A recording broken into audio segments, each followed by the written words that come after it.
Students, और आज हम क्लास 10th का जो साइंस का चैप्टर फर्स्ट है रासायनिक अभिक्रिया एवं समीकरण को आज हम पढ़ने जा रहे हैं। तो चलिए इस चैप्टर को स्टार्ट करते हैं। पहली लाइन में आ जाता है कि आपने दैनिक जीवन में निम्नलिखित परिस्थितियों पर ध्यान दिया होगा, जैसे कि गर्मियों के कमरे पर ताप अगर दूध को खुला छोड़ दिया जाए तो वो कैसा हो जाता है, वो खराब हो जाता है। लोहे का तत्वा यानी कि वायुमंडल में छोड़ने पर यह संक्षारण हो जाता है। अंगूर का किण्वन हो जाता है, भोजन पक जाता है और हमारे शरीर को पचा लेता है और हम सांस लेते हैं।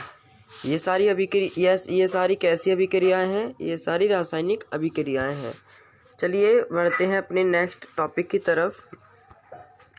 और नेक्स्ट टॉपिक में यहाँ पर आपको दिखा रखा है ये एक एक्सपेरिमेंट में क्या है, क्या कह रहा है कि सावधानी पूर्वक शिक्षक की सहायता से एक छात्र आँखों पर चश्मा पहन लेना उचित होगा। लगभग 3 से 4 लंबी मैग्नीशियम रिबन की रेगमाल से उसको साफ कर ले। इसे चिमटे से पकड़कर इससे करें दहन करवाएं इसको, और जो बनी राख को इकट्ठा कर लीजिए मैग्नीशियम रिबन का दहन। तो देखिए, ये मान लो आपने एक मैग्नीशियम ले लिया। अब आप बर्नर पर इसका दहन कर रहे हैं। बर्नर पर ये हमने बर्नर पर आग लगा दी है, बर्नर पर इसका दहन हो रहा है। तो अब जो इसकी राख बन जाएगी, मान लो इसकी राख बन गई, तो इसकी जो राख होगी वो मैग्नीशियम थी पहले, अब जो इसकी राख हो जाएगी वो मैग्नीशियम ऑक्साइड हो जाएगी। ठीक है, चलेगा। अब हम नेक्स्ट पेज देखिए, यहाँ पर आप इस चित्र को देख सकते हैं। चलिए नेक्स्ट पेज पर चलते हैं। चलिए, तो हम अपने नेक्स्ट जो है पेज पर आ गए हैं। सबसे पहला क्या कर दिया यहाँ पर, सबसे पहला हम एक्सपेरिमेंट देखेंगे, एक्सपेरिमेंट 1.2। इस एक्सपेरिमेंट में क्या है, बोल रहा है कि एक परखनली में लेड यानी कि शीशे का घोल लीजिए, जिसमें पोटेशियम आयोडाइड का घोल मिला दीजिए। आपने क्या प्रशिक्षण देखा? ठीक है, ये बोला गया। अब क्या करेंगे, आपने देखा होगा कि चमत्कार श्वेत के लौ मैग्नीशियम चमत्कार श्वेत के लौ से जलता है एवं चूर्ण परावर्तित होकर ऑक्साइड मैग्नीशियम ऑक्साइड बना लेता है। यहाँ पर आपको क्रियाकलाप 1.3 दे दिया। आप सारे क्रियाकलापों को एकदम अच्छे से पढ़ें। चलिए नेक्स्ट देखते हैं। और नेक्स्ट में क्या दे रखा है कि उपरोक्त दिए गए तीनों क्रियाकलापों के आधार पर आप क्या निकाल सकते हैं। तो सबसे पहला कि जो भी अगर चीज़ों को हम खुले में छोड़ देते हैं या फिर जलाते इसको बुझाते हैं, उनके साथ तीन यही सारी चीज़ें होती हैं। सबसे पहले या तो उसका अवस्था में परिवर्तन हो जाएगा, या फिर उसके रंग में परिवर्तन हो जाएगा, या फिर उससे कोई गैस निकलेगी, या फिर कोई तापमान में परिवर्तित होगा। जैसे कि अब मैं ले लेता हूँ यहाँ पर एक कुछ चीज़ ले ली और उसको मैंने जलाया, तो उसमें से गैस निकलेगी। तो यहाँ पर हमने पढ़ लिया कि वहाँ से क्या निकलेगा, गैस निकलेगा। अब पढ़ते हैं, अब हम पढ़ेंगे रासायनिक समीकरण। देखिए रासायनिक समीकरण क्या होते हैं। क्रियाकलाप 1.1 का विवरण। तो जब ऑक्सीजन की उपस्थिति में मैग्नीशियम रिबन का दहन होता है तो मैग्नीशियम ऑक्साइड परिवर्तित हो जाता है। वाक्य के रूप में किसी रासायनिक अभिक्रिया का विवरण बहुत लंबा हो जाता है। यानी कि अगर हम ऐसे लिखेंगे पूरे हिंदी में लिखेंगे कि जब हम मैग्नीशियम को जलाते हैं तो उससे मैग्नीशियम ऑक्साइड बनता है, तो ये बहुत ही ज़्यादा आधा पेज भर जाएगा। तो इसको शॉर्ट फॉर्म में कैसे लिख सकते हैं? ऐसे लिख सकते हैं, मैग्नीशियम प्लस ऑक्सीजन बनाया मैग्नीशियम प्लस ऑक्साइड। ये भी बहुत इस तरीके से हम लिख सकते हैं।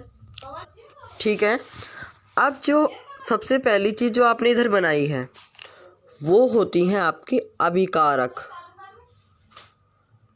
ठीक है, और वे चीज़ें जो आपने इधर बनाई है वो होते हैं आपके उत्पाद। ठीक है, यानी कि जो चीज़ें हमने मिलाई उसमें वो कहलाती हैं हमारी अभिकारक, और जो चीज़ें अभिक्रिया के उपरांत बनकर आई वो होते हैं हमारे उत्पाद। इतनी बात आपको याद रखनी है। ठीक, आ गए हैं हम अपने नेक्स्ट पेज पर। नेक्स्ट पेज पर क्या है कि यहाँ पर बोला गया है, शब्द समीकरण में अभिकारक के उत्पाद में परिवर्तित उनके मध्य में एक तीर लगाकर बताया जाता है। अभिकारकों का यानी कि जो कुछ चीज़ बनेगा, मान लो ये मिलाया, ये हमने बनाया, जो चीज़ बनेगा सबसे पहले हम एक तीर का निशान बनाएंगे और फिर वो जो चीज़ बनेगी उसको यहाँ पर लिखेंगे और एक तीर का निशान लगाकर हम दर्शाया जाता है। अभिकारक के बीच में प्लस का साइन लगाकर हमने दिखा दिया, का चिन्ह लगाकर उन्हें LHS यानी कि लेफ्ट हैंड साइड, ये लेफ्ट हैंड साइड है। इसी प्रकार उत्पाद के बीच में भी हम योग का साइन लगाएंगे और चिन्ह लगाकर उन्हें RHS लिखा जाता है। इतनी चीज़ें आपने समझ ली। अब देखते हैं रासायनिक समीकरण लिखना। तो क्या रासायनिक समीकरण के निरूपण इससे भी संक्षिप्त विधि यानी कि जो हमने सीखा था magnesium plus oxygen is equal to magnesium oxide, क्या इससे भी छोटी कोई विधि हो सकती है?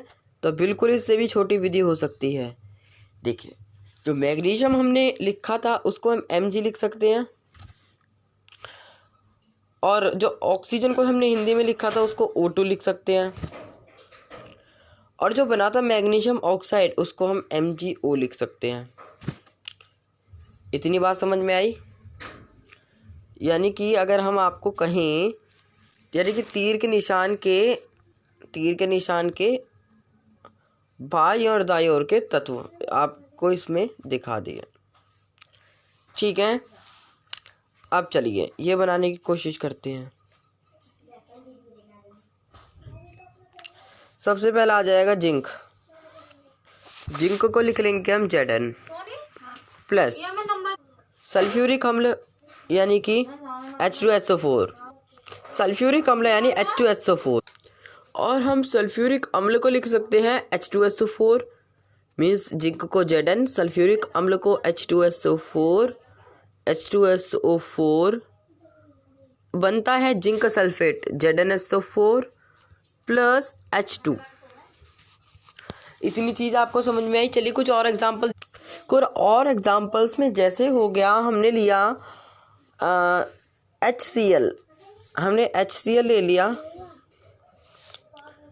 यहाँ हमने ले लिया HCl प्लस में मिला रहे हैं हम NaOH। ठीक है, अब जो इसका NaOH का पीछे वाला और HCl का आगे वाला यानी H तो मिलकर बनाएगा। सबसे पहला ये मिलकर बना देंगे H2O प्लस ये और ये मिलकर बना देंगे NaCl। और जो NaCl है वो होता क्या है, जो आप डेली यूजेस में आप जो सॉल्ट खाते हैं, जो आपका सब्जी वगैरह खाने वगैरह में पड़ता है, वही आपका NaCl। बात समझ में आई? चलिए अपने मेन टॉपिक की ओर चलते हैं। ठीक है, मेन टॉपिक आपका यहाँ पर हो जाता है कंप्लीट। व्यूअर्स प्लीज़ आप हमारे चैनल टॉपर चॉइस क्लासेस को सब्सक्राइब कर लें, जिस पर आपको CBSE की सारी क्लासेस मिलती हैं। अगर आपने सब्सक्राइब ऑलरेडी किया हुआ है, इस चैनल को अपने सारे दोस्तों में शेयर कर दें। प्लीज़ आप मेरे चैनल को सब्सक्राइब कर लीजिएगा। Thank you.